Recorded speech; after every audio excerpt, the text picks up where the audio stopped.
Should we start off with a bit of background? How did you get? Well, first of all, where are you based? Because you're primarily known as a Canadian composer, but are you based up there, or are you down in LA? No, I'm based in LA. Although I do travel a fair bit up to Canada. The bulk of my work is still Canadian right now. Yeah. Which I mean that in itself is another conversation. But yeah, the bulk of my work is Canadian. So let me just see. So a little bit about myself. So like all good Chinese boys, I started playing piano when I was 3, and dabbled a little bit in violin, and then also played saxophone when I got into junior high. As a teenager, and then when I was 15, I wrote my first piece of music for orchestra with the Edmonton Symphony Orchestra. They have this fantastic program called the Young Composers Project, where I basically got composition lessons. I got to write a piece for the orchestra. They played it, and that kind of got me the buzz. I really loved orchestral music.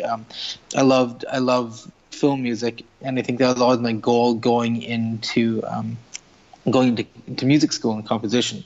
So then, fast forward, you go to school, and then you sort of have the very artsy-fartsy academic, the academic composing degree, which is good, which is fantastic for me, because it really pushed my envelopes. But I don't think that was the kind of thing that I wanted to pursue for the rest of my life. Yeah.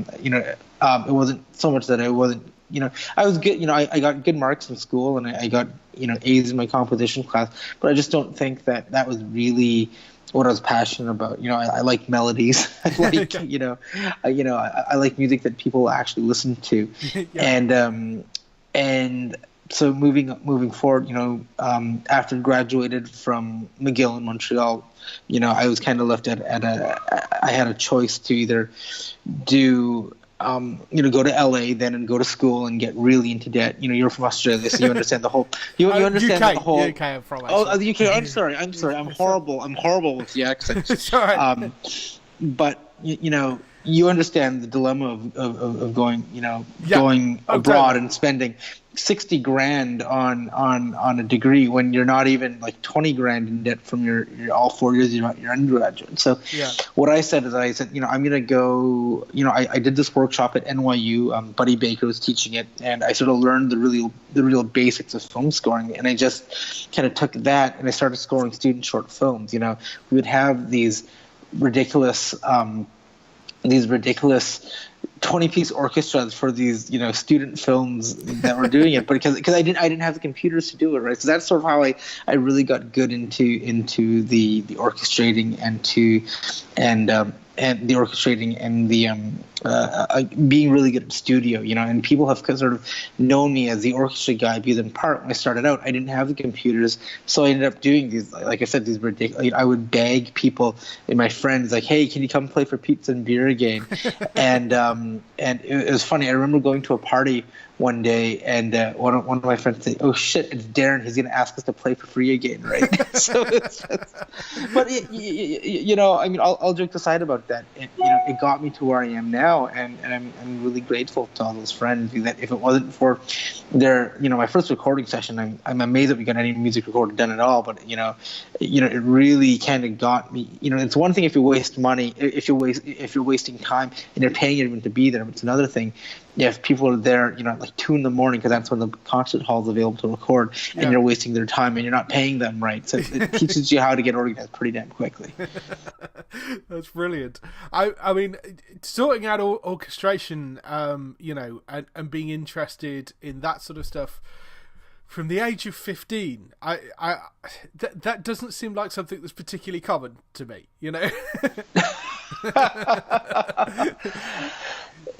most people tend to be into guitar bands and that sort of stuff at that age, Well, like I said earlier, like all good Chinese boys, they started playing piano when I was 3. I was really fortunate that I had a bunch of teachers who were incredibly nurturing, who nurtured me throughout my high school career. My piano teacher back in Edmonton, was incredibly supportive, and we're still close.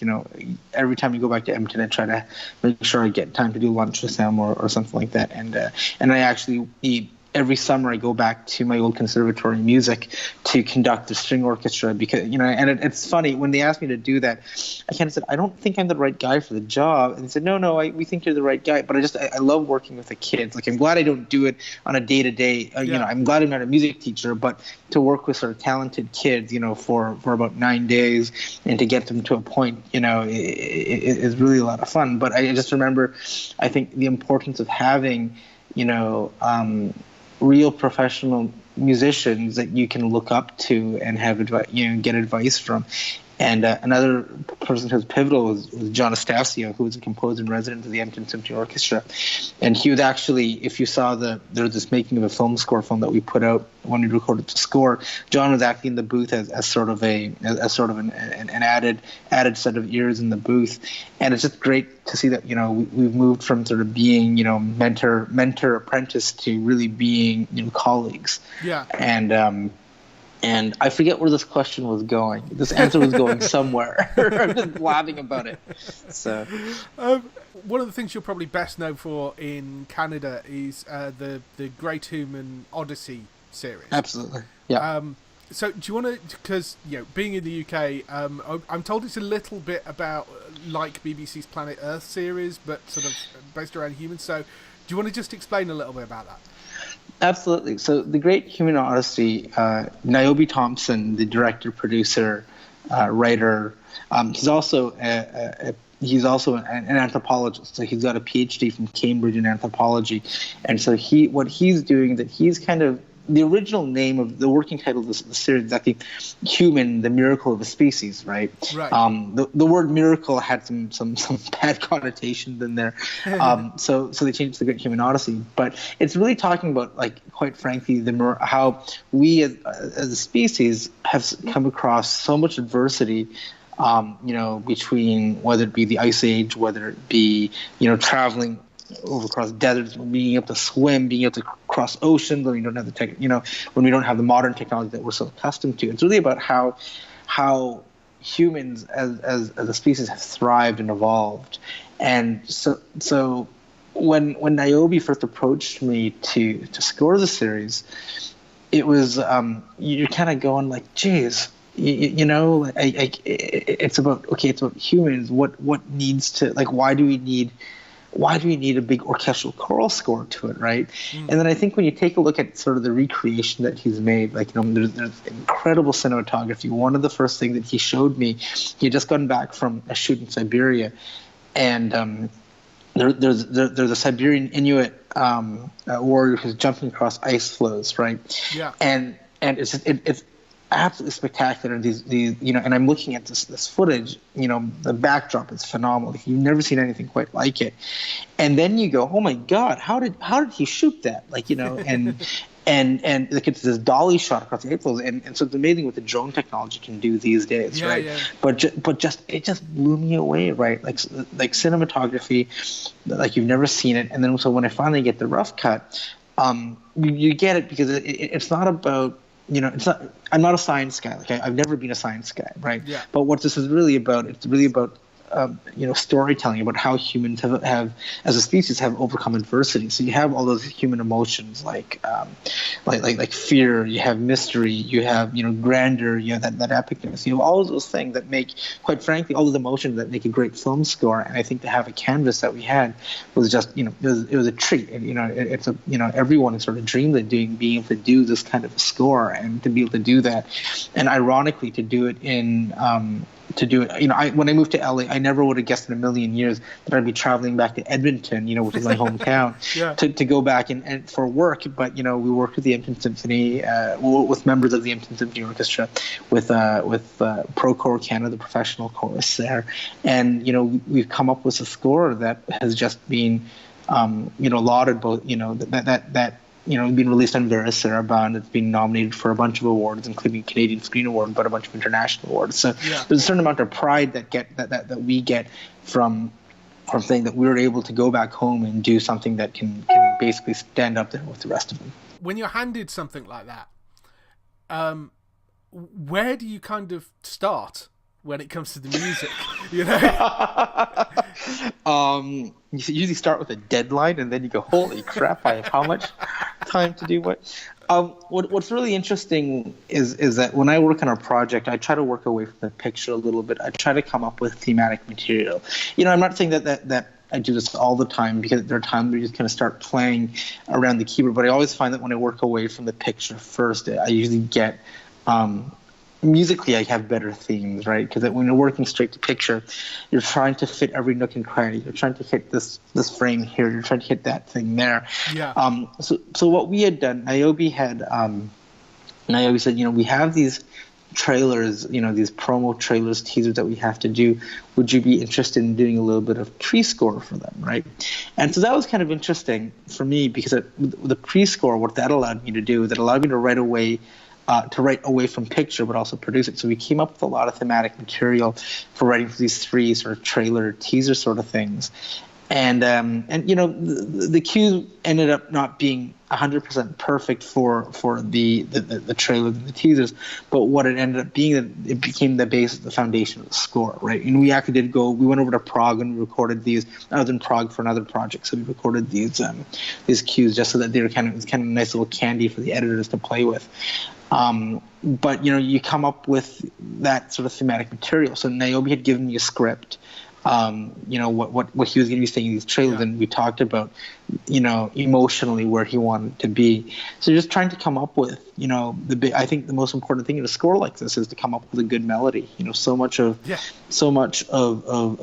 you take a look at the classics. Well, you just take a look at John Williams. So much of John Williams is just a really good melody, right? Yeah. And unfortunately, I think that's an art that sometimes gets lost. And by no fault of the composers, but it's just, sometimes music gets relegated to background, to literally background music that's just there because you need to push something forward. And that's not, again, it's not a criticism of anyone's composing abilities. It's just, that's sometimes what the picture needs, and then we lose out on the art of creating good, memorable themes.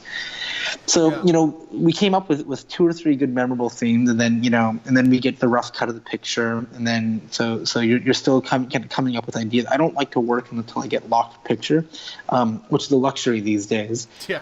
But when I at least have locked picture, I'm able to say we're done. If it's approved, we don't have to go back and meddle around with stuff. Yeah. So we had about 7.5 weeks to write 85 minutes worth of music, right? So that was a pretty quick turnaround time.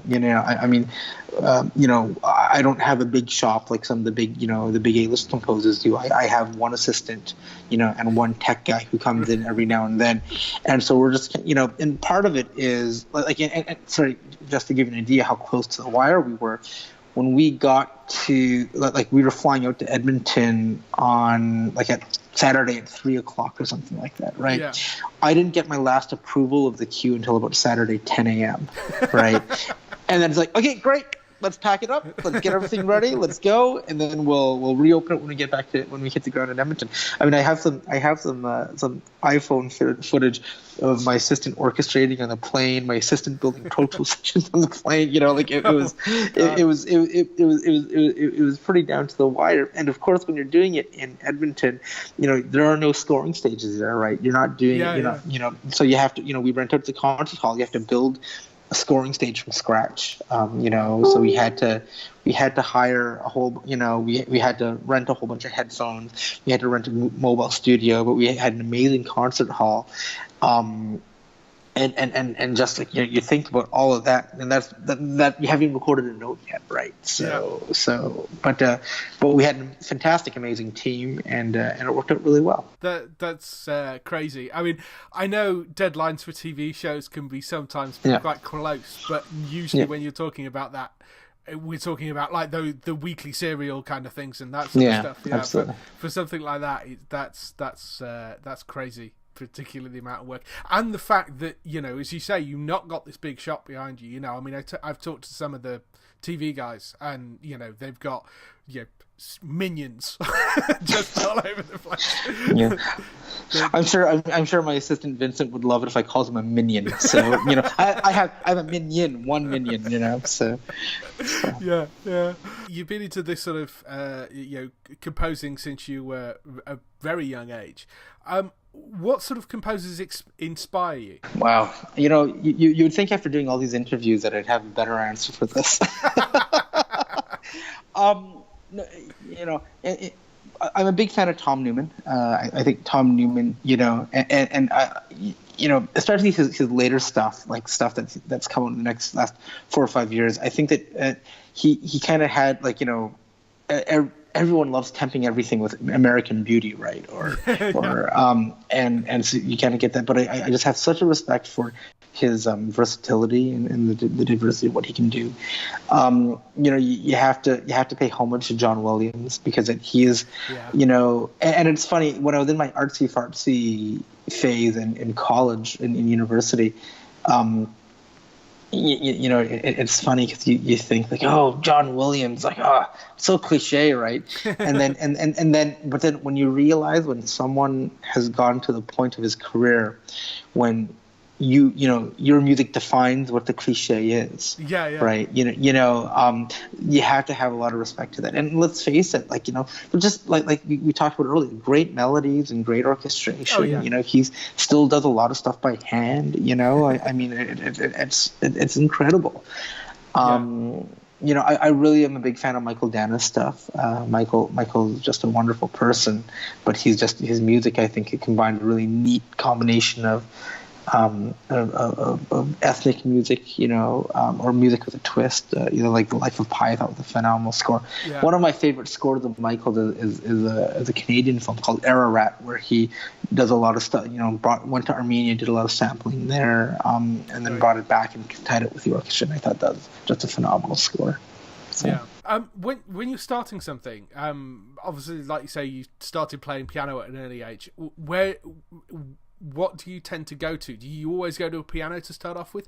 I do, and sometimes, and that's dangerous. And I'm finding myself that I need to, the same way that you don't want to work in front of a picture. You got a certain muscle memory in your finger that you kind of default to same sort of things. Oftentimes, I actually just like to work with, a piece of paper and a pencil. Right. I'm very fortunate that I have perfect pitch, so I don't need a piano to compose. I hear it in the head. I hear it in my head. I can write it down, right? And so I find that doing that, working away from the piano, and when I find myself in a rut, I'll often do that. I'll just go and sit on the couch somewhere else in the room, and just scribble out notes and ideas. I mean, just to give an idea, I'll show this to you because I have a whole bunch of these little staff paper, little note things that I just scribble ideas on, right? Wow. And they're kind of littered all over my desk in case that, like, if I have something I can come back to, and then I'll post them up on my wall or whatever. Yeah.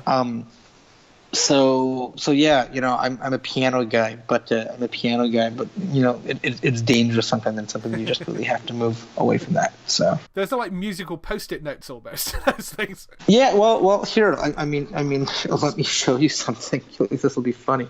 Hold on. If you look on my wall there, I've got stuff up there, and I've got stuff up there. So yeah, I mean, they are, and what it is, it's about getting. It's not so much about.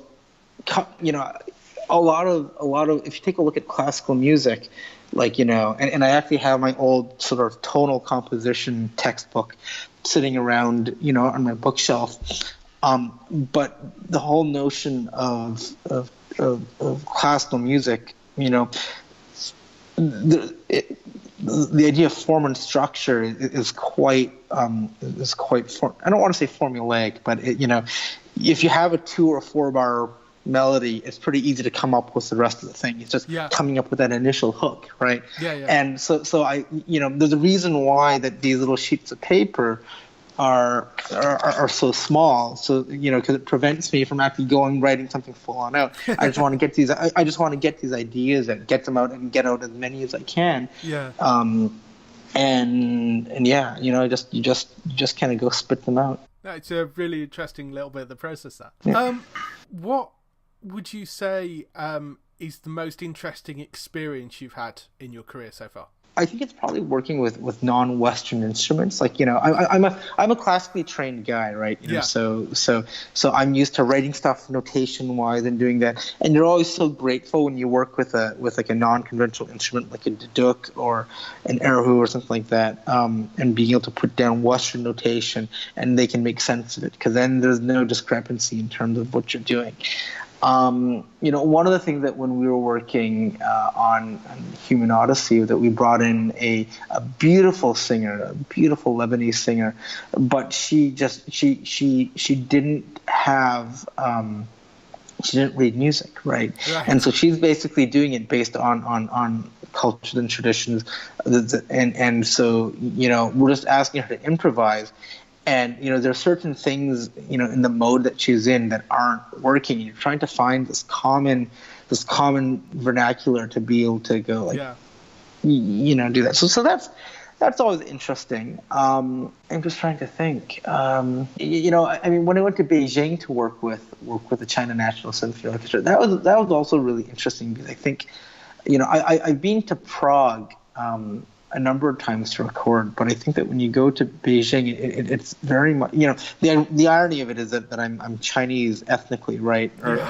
But my mother always complains that, like, you never should have moved from Hong Kong. You guys are just white. You guys are just as good as white kids, right? In her moments of anger, But like going to Beijing, something where in Prague they speak enough English that it's not really an issue. If it's an issue, to get something in the booth. But in Prague was the first time that I worked somewhere where that we really did need the translator, and culturally there are a couple of other things that that were different. I mean, fantastic players, wonderful people. But I think that that was a really neat experience for me, just kind of going. For not a very large budget project, to go in there, we've got 2 4-hour sessions to get everything that we need done, and you just kind of go there, and there's a lot of apprehension as well too, because you don't know what you're getting. You get recommendations from people, you vet people out, you get a certain sense of confidence by the way that they're talking or not talking, and that's really helpful. But you go there, and then the language is an issue. There's other things that are an issue that but ultimately it all worked out. So. Interesting one for you, given how long you've been involved with music. But what career do you think you would have if you hadn't gone down the music track? Well, my mother says I should have all went to law school, right? It's funny because I have, I do a lot of work in artist advocacy. I'm second vice president of the Screen Composers Guild of Canada. Yeah. I do a fair bit of work with that.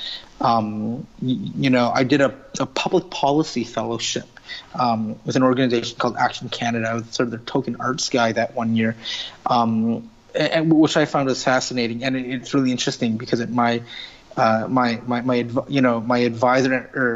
advisor from my Action Canada year just got appointed to the Supreme Court of Canada as a judge, right? So it's kind of like my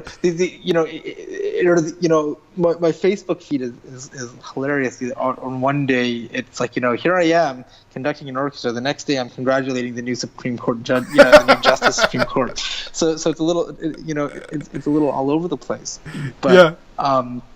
But I really have a passion for being a steward of the community, for watching out for people, but also really kind of nurturing emerging talent as well too. I'm a program advisor for the Canadian Film Centre for the Slate Music Residency, which I really enjoy. And yes, that's music related, right? Yeah. Music related, but I really enjoy the teaching aspect of it too. Yeah. So somewhere between policy, teaching, law, somewhere around there. I don't know. I'd figure something out. work at Starbucks. I don't know. I have my pilot's license too. And cool. I might also. Yeah. I was in Air Cadets as a kid, sort of similar to the Air Training Corps in the UK. And it's interesting because a lot of my music training came from there because playing saxophone. Cool. They had these incredible band programs, these honor band programs where going in sort of junior high, high school, music wasn't the most challenging for me, but as a 14-year-old getting to play really advanced music and also learning to play in an ensemble and doing all that sort of stuff, that was a lot of where that form of training came from, and very, very fortunate for that. Yeah. So. What are you working on at the moment, and what sort of stuff are you doing next? Right now, I'm working on a little short little VR thing for for a director that I've been working with, that I've worked with before. Cool. It's a sort of I did this polar bear documentary thing that played on and so he asked me if I could help him out with that. I'm shortlisted for a couple of miniseries right now that I can't really talk about. Yeah, of course, yes. So because if I do talk about it, which I probably have talked too much about, and I'm going to jinx it, right? but that would be fantastic. And I mean, much further down the horizon, we've got. Niobe's working on a second miniseries right now called Equus, which is about sort of how horses have changed history. So we're looking at doing sort of the same sort of thing, big orchestra choir sort of thing. Yeah. But the other thing that we're doing is that with the Great Human Odyssey, we've actually taken it into as a live orchestral show, right, with live picture, live narration. So we did that.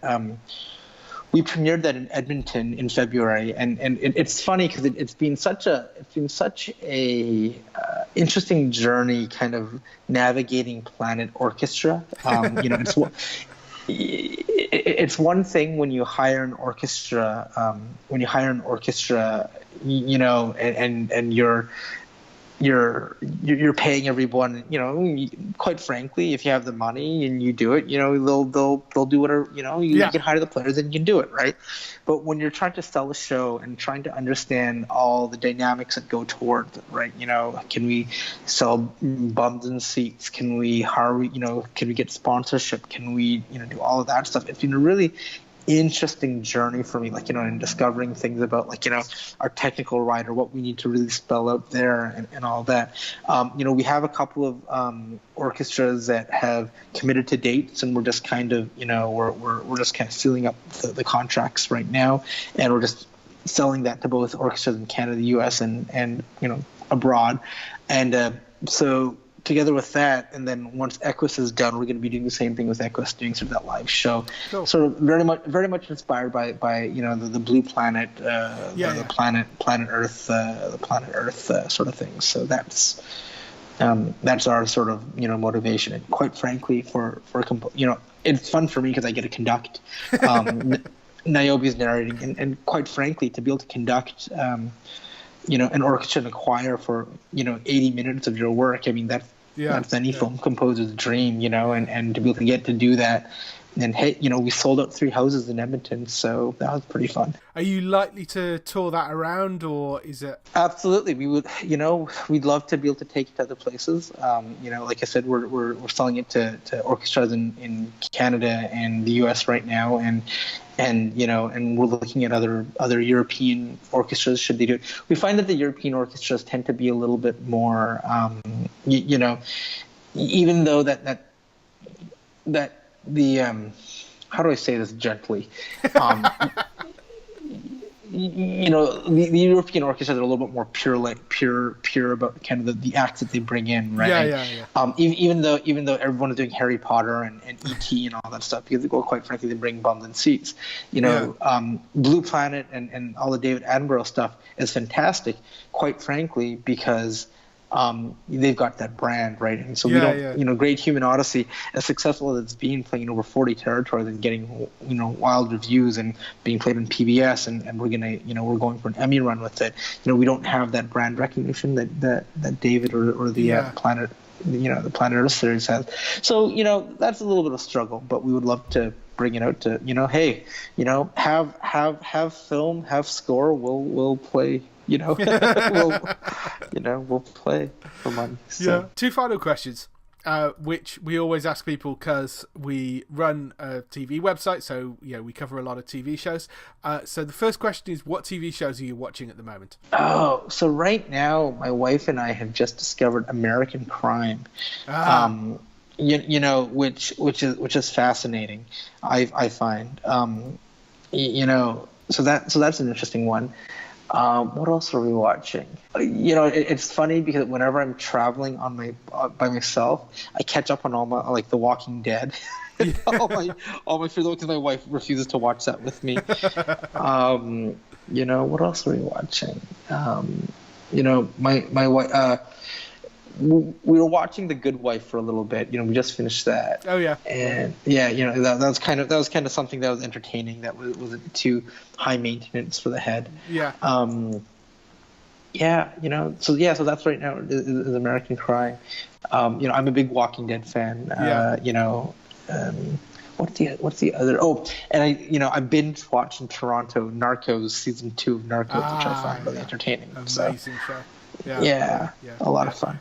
And I find it fantastic that there are people aren't afraid to read subtitles anymore, because you couldn't do that series in English and have the same effect, I think. No, they're very true. That's a great series, and I love Netflix stuff. They do such an amazing job. Yep. And I'm a huge Walking Dead fan as well. Absolutely. My last question is, if you had the opportunity to work on any show, past, present, or future, what show would it be? I would love to be able to do like a space opera, like Star Wars, Star Trek, something sort of like that. I love that sci-fi genre. Yeah. It's funny because I don't would I love to do Star Wars? Yeah, but it would be so terrifying to do it because there's such high expectations for that too, right? But you take a look at what Bear has done with Battlestar Galactica and stuff like that, and he's completely reinvented that sort of genre as well too. But I love that sort of space nerd sort of thing. Yeah, totally love that. Yeah, that'd be awesome. The reality of it is that I would love to do, and like my strength as a composer is really I do the orchestra thing really well. I love also being able to take orchestra with other elements, like say with ethnic instruments, with drum loops, or with synth stuff or whatever, and combining it all together. And I love kind of being able to push that palette of the orchestra, but the orchestra has always been a mainstay of what I do. So if anything I get to work with an orchestra, and a real orchestra, would be my favorite thing. So there's a lot more sci-fi coming around on TV as well these days. So hopefully something will come your way. I hope so. And I mean, and a lot of it is made in Canada as well. So yeah, absolutely. And let's just see what happens. So awesome. Well, thanks for coming on and talking to me. It's been a real pleasure. Thank you so much for having me, and look forward to hearing this online. Yes. So. Awesome. Cheers. See ya. All right. Take care. Cheers. Bye.